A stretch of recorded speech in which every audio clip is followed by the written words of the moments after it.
The great chamber of the Galactic Conclave was filled with noise. 12 species sat in their assigned seats, each one representing millions of worlds and billions of lives. The ceiling rose high above them, covered in stars that showed the map of known space. It was beautiful. It was meant to remind everyone of how small they were compared to the galaxy. Ambassador Erra stood at the center of the chamber. She was Corvani, tall and thin, with gray skin and for eyes that moved independently. Her people were known for their calm nature and their skill in diplomacy. But today, Erra was not calm. Today, her hands shook slightly as she held her data tablet. She had called this emergency session. In 300 years, no one had ever done that before. The other ambassadors looked at her with annoyance. They had important things to do. They had wars to plan and trade deals to make. They did not want to listen to a Corvani talk about humans. "Thank you for coming," Erra said. Her voice was steady, but inside she felt sick with worry. "I know you are all busy. I know you think this meeting is a waste of time. But I promise you, what I have to say could save millions of lives." High Warlord Ketharan laughed. He was massive, covered in thick scales the color of dried blood. His species, the Keth, controlled 400 star systems. They were warriors. They respected only strength, save lives. Ketharan said, "You called us here to talk about the humans, those weak creatures who hide in their 19 little systems. What threat could they possibly be?" Erra took a deep breath. She had lived on Earth for 40 years. She had walked their streets, eaten their food, learned their history. She knew things about humans that no other alien had ever learned. "That is exactly what I want to talk about," she said. "You see 19 systems and you think weakness. You see their small fleet and you think fear. You see their diplomatic nature and you think they are soft." She paused. "You are wrong. You are all terribly wrong." The chamber grew quiet. Something in her voice made even the mighty Ketharan stop smiling. "I have spent 40 years among the humans," Erra continued. "I have studied their history. I have seen their cities and their ships and their people. And I am here to tell you something that you must understand." She looked around the room, meeting the eyes of every ambassador. "The humans are holding back." For a moment, there was silence. Then the chamber exploded with laughter. "Holding back?" shouted the Vrix ambassador, his tentacles waving with amusement. "Holding back what? Their terrible weapons? Their slow ships? Their cargo vessels can barely reach light speed," added the Tyranni representative. "Their military ships are generations behind ours. What exactly are they hiding?" Erra waited for the laughter to stop. Then she activated her data tablet and sent information to every screen in the chamber. "Look at this," she said. "These are the energy readings from human civilian ships. Notice anything strange?" The ambassadors looked at their screens. The Ketharan's eyes narrowed. "These readings are wrong," he said. "No civilian ship needs reactors this powerful." "They are not wrong," Erra replied. "I collected this data myself. Every human ship, even their transport vessels, carries military-grade power systems. Their research stations are built like fortresses. Their population trains for combat from childhood. And these," she changed the display, "these are weapons signatures I detected during a human military exercise. Weapons that no galactic database has ever recorded." The chamber was silent now. No one was laughing. For 250 years, humans have shown us exactly what they wanted us to see, Erra said. "They have hidden their true speed, their true weapons, their true numbers. They have played the role of the weak newcomer while building something we cannot imagine." "Why?" asked the Tyranni representative. Her voice was quiet, uncertain. "Why would they do this?" "Because they studied us," Erra said. "When humans first met the galaxy, they saw the truth. They saw that every major species gained power by conquering others. They saw the wars, the genocides, the endless hunger for territory. And they decided that they would not be victims." She stepped closer to the center of the chamber. "Humans are patient in ways we cannot understand. They think in centuries, not years. They knew they could not fight the galaxy when they first arrived. So they pretended to be weak while they became strong. They hoped, I think, that they would never need to use their true power. They hoped that peace could be maintained." High Warlord Ketharan stood up. His massive form blocked the light behind him. "This is nonsense," he said. "You have spent too long among the humans. You have become one of their sympathizers. You want us to be afraid of creatures who cannot even defend their own borders. I want you to be wise, Erra replied. The Dominion of Keth is planning a containment initiative against humanity. I have read the proposals. You want to send a fleet to their colony worlds. You want to remind them of their place in the galaxy. She shook her head. If you do this, you will start a war that you cannot win. Ketharan's eyes burned with anger. The Keth have never lost a war. We have crushed species far more powerful than humans. We will not be frightened by ghost stories from a diplomat who has forgotten her place. The vote was called. One by one, the species made their choice. The result was not close. The containment initiative passed with 9 votes in favor. Only 3 species voted against it: the Corvani, the Turani, and the small delegation from the Whisper Worlds. Erra watched as the ambassadors left the chamber. Some of them looked at her with pity. Others looked at her with contempt. None of them looked worried that she walked slowly back to her ship. Her assistant, a young Corvani named Thais, was waiting for her. They did not listen, Thais said. It was not a question, no, Erra replied. They did not. She sat down at her communication console and stared at the screen for a long time. Then she began to type a message. It was addressed to the human ambassador on Earth, a woman she had known for 20 years. The message was simple. I am sorry, my friend. I tried. They would not listen. May whatever gods you believe in help us all.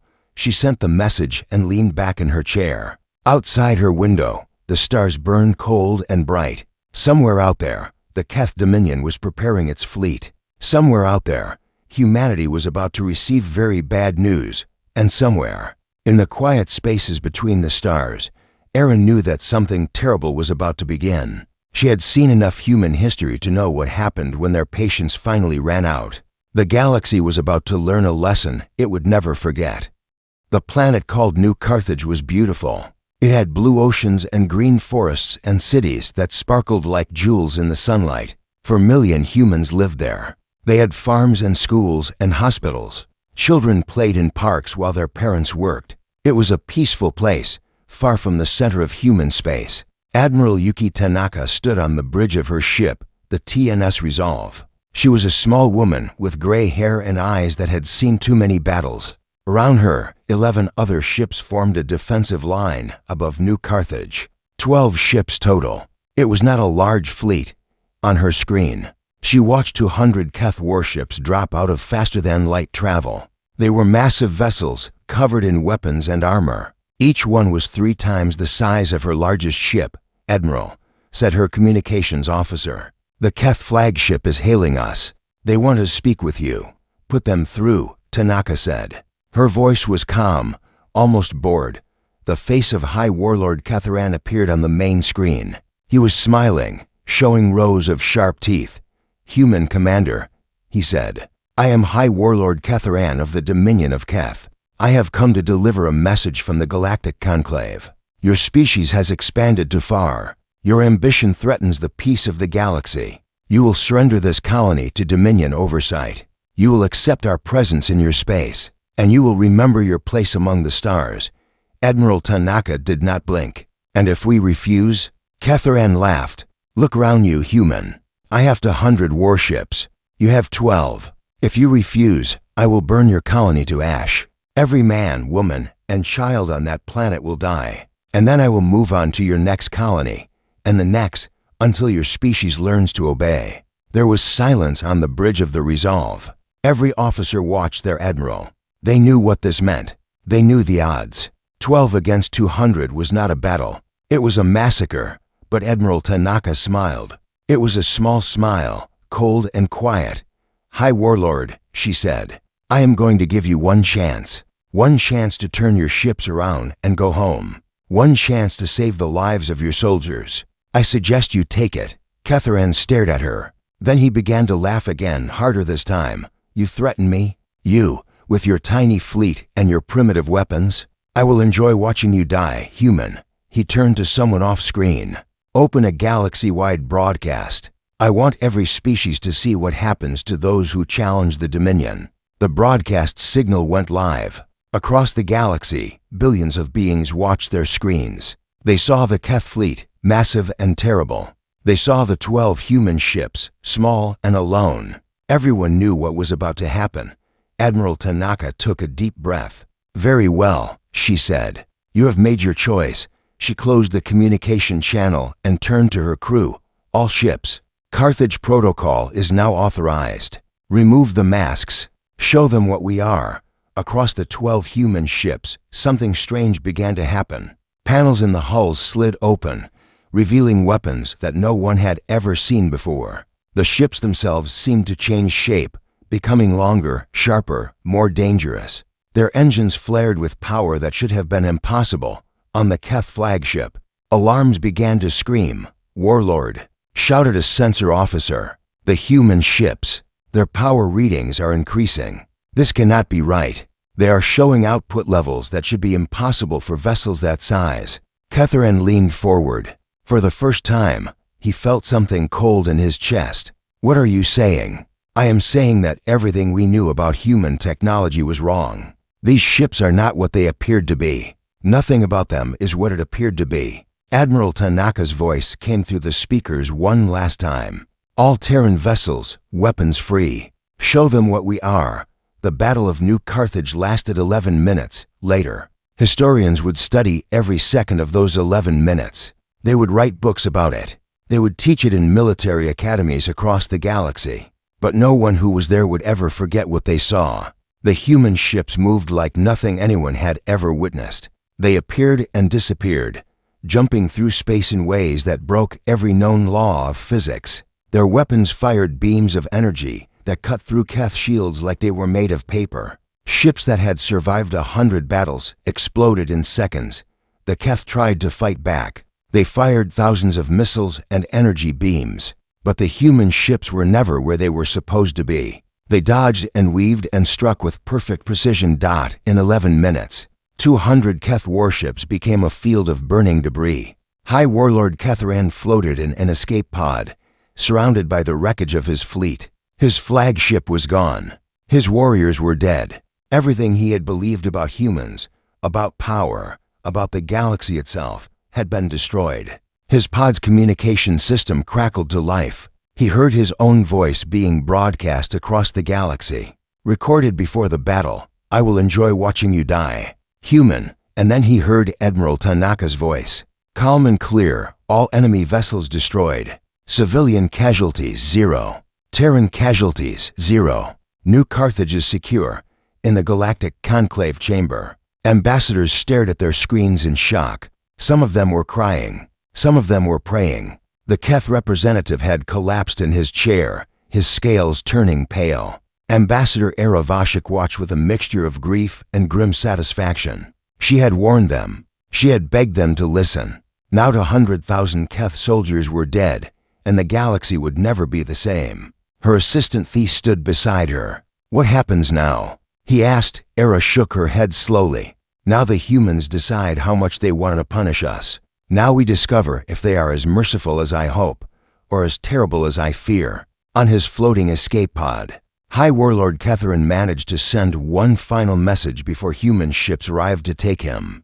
"Prisoner." It was a simple message, broadcast on all frequencies. They were holding back. By all the gods in the darkness, they were holding back. Everything we believed was a lie. Everything they showed us was a mask. And now the mask is off. The message spread across the galaxy in hours. Species that had laughed at the humans stopped laughing. Species that had planned their own attacks quietly canceled those plans. And everyone, from the mightiest empire to the smallest colony, asked themselves the same question. If the humans were holding back against 200 warships, what else were they hiding? They would soon find out.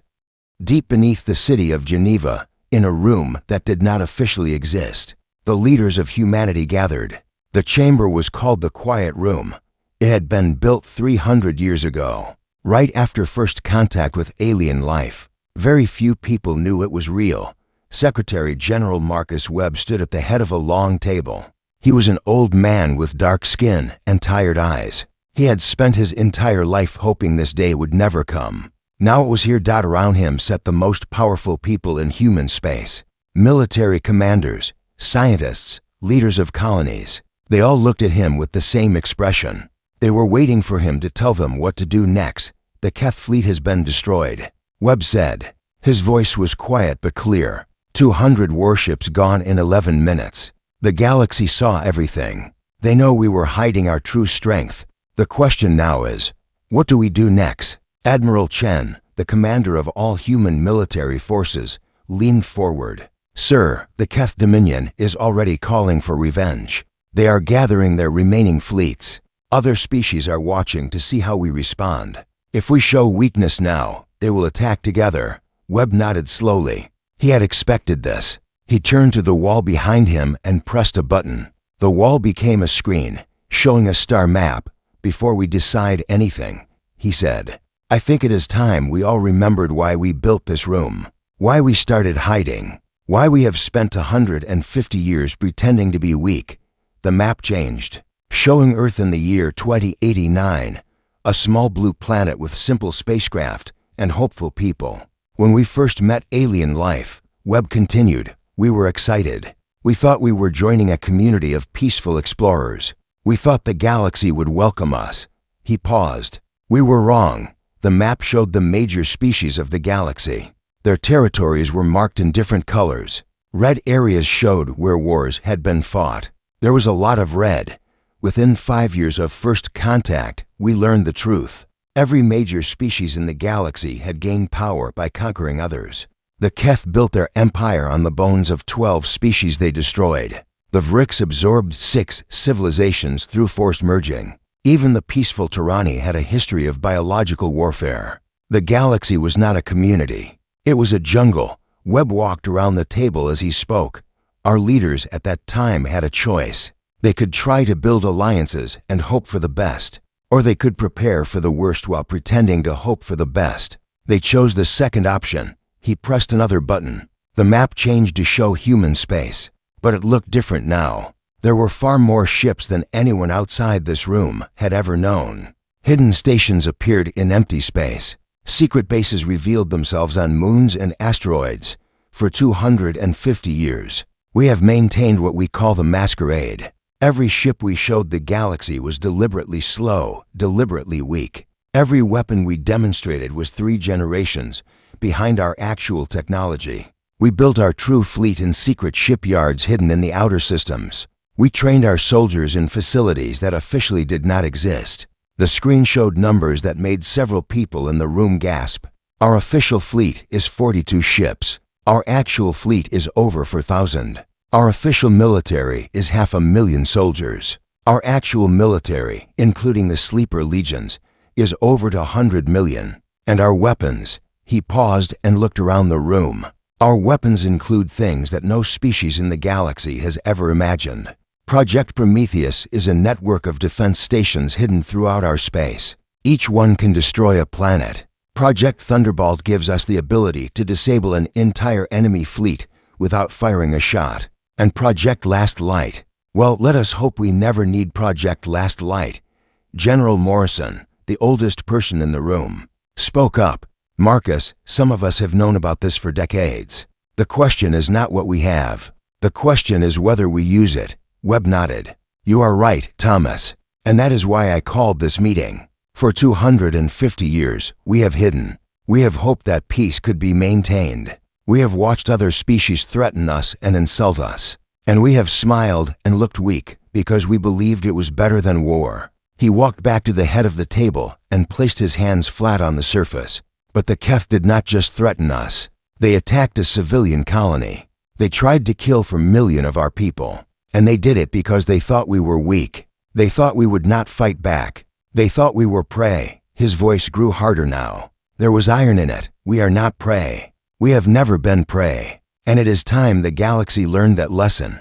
He pressed one final button.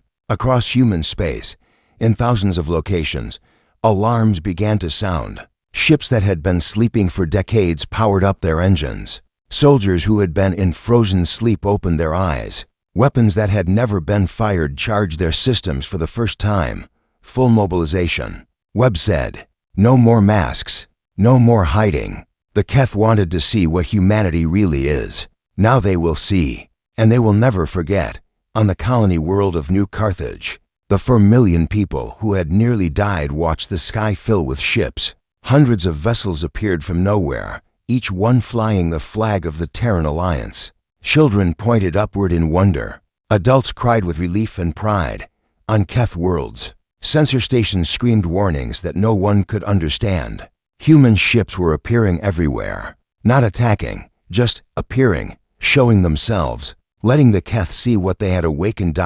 And across the galaxy, on 1,000 different worlds, beings of every species stared at their screens in horror. The humans had been hiding for 2.5 centuries. The humans had been building an army while pretending to be farmers. The humans had been preparing for a war that everyone else thought would be easy. Ambassador Erra received a message from her human friend on Earth.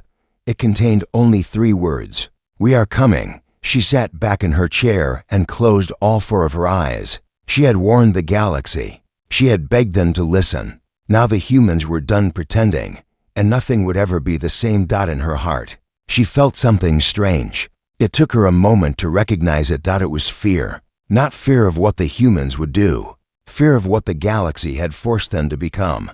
The masquerade was over. The true humanity was awake. And the galaxy was about to pay for its arrogance in ways it could not begin to imagine. The Keth homeworld of Dominax Prime had never known fear. For 6,000 years, the Keth had been the hunters. They had conquered and destroyed and ruled. Their cities were built from the stones of fallen civilizations. Their monuments celebrated victories over species that no longer existed. Now, for the first time in their history, the Keth looked up at the sky and felt terror. Human ships hung in orbit above Dominax Prime, not attacking, just waiting, watching, letting the Keth understand what was coming. On the surface, Supreme Commander Vetharik addressed his people through every screen on the planet. He was Ketharan's successor, chosen after the High Warlord's capture at New Carthage. "Citizens of the Dominion," he said, "the humans have shown their true nature. They are not the weak creatures we believed them to be. They are predators like us, and predators respect only strength. We will gather our fleets. We will call upon our allies. We will show these humans that the Keth are not afraid." It was a good speech. It made the Keth feel brave again. For days later, the human counteroffensive began. Admiral Yuki Tanaka led the attack from her new flagship, the TNS Nemesis. It was 10 times larger than the Resolve, and carried weapons that could crack a moon in half. But she had given strict orders to her fleet: minimize civilian casualties, destroy military targets only. The humans were not here to commit genocide. They were here to win. The Keth fought hard. They were warriors, after all. They had won hundreds of wars. They knew how to battle, but they had never fought anything like this. Human ships did not behave like normal vessels. They appeared and disappeared without warning, using a type of faster-than-light travel that the galaxy had never seen. They fired weapons that passed through shields like they did not exist. They moved in perfect coordination, thousands of ships acting as one mind. In the first week, humanity destroyed the Keth Third Fleet at the Battle of Varaxis. 40,000 Keth ships became burning wreckage in less than an hour. In the second week, humanity captured the fortress world of Kethanar. They did not bomb the surface. They did not kill the civilians. They simply landed troops, disabled the defenses, and raised the Terran flag over the ancient fortress that had never fallen in 6,000 years. By the end of the first month, the Keth Dominion had lost 100 systems. Ambassador Erra watched the war from a neutral station in Tirani space. She had become something strange in the galaxy now. She was the one who had warned everyone. She was the one who had been right. Species that had once ignored her now flooded her with messages.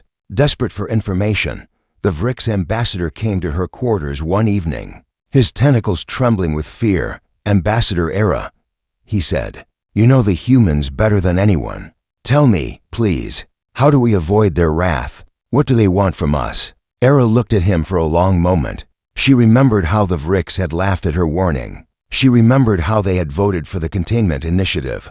"They want what they have always wanted," she said finally. "They want to be left alone. They want to live in peace. They want to raise their children and build their cities without fear. Then why are they attacking? Why are they destroying everything?" "Because you would not let them have peace," Erra replied. Because you saw their kindness as weakness. Because you thought you could hurt them without consequences. She shook her head. The humans have a saying, "Do not wake a sleeping dragon." You woke the dragon, Ambassador. Now you must live with what follows. The war continued for 6 months. The humans moved through Keth space like a storm, unstoppable and precise. They destroyed military bases and shipyards. They captured generals and warlords. They freed species that the Keth had conquered centuries ago. But they did not exterminate. They did not enslave. They did not torture their prisoners or burn their cities. When a Keth world surrendered, the humans accepted the surrender and moved on. When civilians needed food or medicine, human ships delivered supplies. Supreme Commander Vetharak was captured in the final battle above Dominax Prime. He had expected to be executed. Instead, he was brought before Admiral Tanaka in a clean room with comfortable chairs. Why? He asked her. You could destroy us. You could wipe out our entire species. We would have done that to you. Why do you show mercy? Admiral Tanaka looked at him with those calm, cold eyes. Because we are not you, she said simply. We came to the stars hoping to find friends. We found predators instead. We could have become predators ourselves. We chose not to. That choice is what makes us human. But we attacked your colony. We tried to murder millions of your people. Yes, and now your empire is broken. Your fleets are destroyed. And you will spend the rest of your life knowing that you lost to a species you thought was weak. Is that not punishment enough? Vetharak had no answer when the war ended. Admiral Tanaka broadcast a message to every corner of the galaxy. Her face appeared on screens from the core worlds to the outer rim. The war with the Keth Dominion is over, she said. We have achieved complete victory. The Dominion's military has been destroyed. Their leadership has been captured. Their conquered peoples have been freed. She paused, and her eyes seemed to look directly at every being who was watching. Let me be clear about what this means. We did not fight this war for territory. We did not fight for wealth or power. We fought because we were attacked. We fought because we had no choice. And now that we have won, we will not occupy. We will not enslave. We will return to our space and continue to live in peace. Her voice grew harder. But hear me well. We will never be prey. We will never be victims. If any species attacks humanity again, there will be no mercy. There will be no negotiation. There will only be reckoning. The Keth Dominion learned this lesson. 400 systems and 6,000 years of history ended in 6 months. Remember that. Remember what we held back. Remember what we can do when we stop holding back. The transmission ended. The galaxy sat in silence on her neutral station. Ambassador Erra watched the message with tears in her eyes. The humans had done exactly what she had hoped. They had won the war without becoming monsters. They had shown strength and mercy at the same time. She opened her journal and began to write. Today the war ended. Today humanity proved that it is possible to be powerful without being cruel. They could have destroyed the Keth completely. They chose restraint. I do not know if the galaxy deserves such mercy, but I am grateful for it. She looked out the window at the stars. Perhaps now, she wrote, the galaxy will finally learn to leave the humans alone. But she knew, deep in her heart, that this was only the beginning. The galaxy had seen what humanity could do. Some would be afraid, some would be angry, and some, perhaps, would be foolish enough to try again. She hoped they would not. She hoped they had learned. But hope, as she had discovered, was a fragile thing among the stars. 1 year after the war, the Galactic Conclave gathered again on the Sar Prime. The Great Chamber looked different now. Some seats were empty. Species that had allied with the Keth had paid a terrible price. Their representatives were no longer welcome here. The Keth seat still existed, but it was occupied by a provisional government. The once mighty Dominion had been broken into a dozen small republics, each one watched carefully by human observers. 6,000 years of empire, ended by a species they had thought was weak. Ambassador Erra Vashik walked into the chamber with her head held high. Beside her walked a human man in a simple dark suit. His name was James Okonkwo, and he was humanity's first official ambassador to the Galactic Conclave. The chamber fell silent as they entered. Every eye, every sensor, every attention was focused on the human. He was not large or intimidating. He did not carry weapons or wear armor. He looked like an ordinary person, the kind you might pass on a street without noticing. But everyone in that chamber knew what he represented. Everyone knew what his species had done. And everyone was afraid. The speaker of the conclave, a Tirani elder named Chesival, stood to welcome them. Ambassador Okonkwo, she said, her voice carefully neutral, on behalf of the Galactic Conclave. I welcome humanity to our assembly. We hope this marks the beginning of a new era of peace and cooperation between our peoples. She gestured to a newly installed seat, larger and more prominent than any other in the chamber. We have prepared a place of honor for the Terran Alliance. We offer you full membership in the Conclave, Tier 1 status among galactic powers, and preferential trade agreements with all member species. We hope you will accept these gifts as a sign of our respect and friendship. James Okonkwo looked at the seat. He looked at the ambassadors watching him with fear in their eyes. He looked at the speaker, who was trying hard to smile. Then he shook his head. Thank you for the offer, he said. His voice was calm and kind, but it filled every corner of the chamber. But we did not come here to negotiate. We came here to deliver a message. He walked to the center of the chamber, the same spot where Erra had stood 1 year ago when she tried to warn the galaxy. For 250 years, he said, humanity pretended to be weak. We hid our ships and our weapons and our soldiers. We did this because we believed that peace could be maintained through humility. We thought that if we appeared small and harmless, the galaxy would leave us alone. He paused and looked around the room. We were wrong. Our humility was seen as weakness. Our desire for peace was seen as fear. And when the Keth attacked our colony, they did it because they thought we would not fight back. They thought we would bow down and accept their rule. His eyes found the Keth representative, a young politician who had risen to power after the war. The young Keth could not meet his gaze. We do not blame only the Keth, Okonkwo continued. The conclave voted to support their attack. 9 species chose violence over diplomacy. 9 species decided that humanity should be put in its place. Only 3 voted against the war. 3 voices of reason in a chamber of 12. He nodded toward Erra, who felt her heart's beat faster. Ambassador Erra Vashik tried to warn you. She told you that we were holding back. She begged you to listen. You laughed at her. You called her a sympathizer. You ignored everything she said. The chamber was completely silent now. Some of the ambassadors looked ashamed. Others looked afraid. None of them spoke. So let me be very clear about why we are here today. Okonkwo activated a holographic display that appeared in the center of the chamber. It showed a map of human space, but not the small territory the galaxy had always seen. This map showed humanity's true reach. Thousands of ships, hundreds of hidden bases, weapons platforms circling distant stars. This is what we have. This is what we have always had. We are not here to threaten you with it. We are simply done hiding it. He turned off the display and faced the assembly directly. We do not want your seat of honor. We do not want Tier 1 status. We do not want special trade agreements or military alliances. What we want is very simple. We want to be left alone. His voice grew softer, almost sad. We came to the stars hoping to find friends. Instead, we found a galaxy where the strong prey on the weak, where peace is just a pause between wars, where kindness is mistaken for cowardice. We adapted to that galaxy. We built weapons and fleets and armies because we had no choice. But we never stopped hoping for something better. He looked at each ambassador in turn, meeting their eyes without anger or hatred. Perhaps that hope was foolish. Perhaps the galaxy will never change. But we will continue to hope anyway. We will return to our space. We will live in peace. We will not threaten or attack or conquer anyone who does not threaten us first. He straightened his suit and prepared to leave.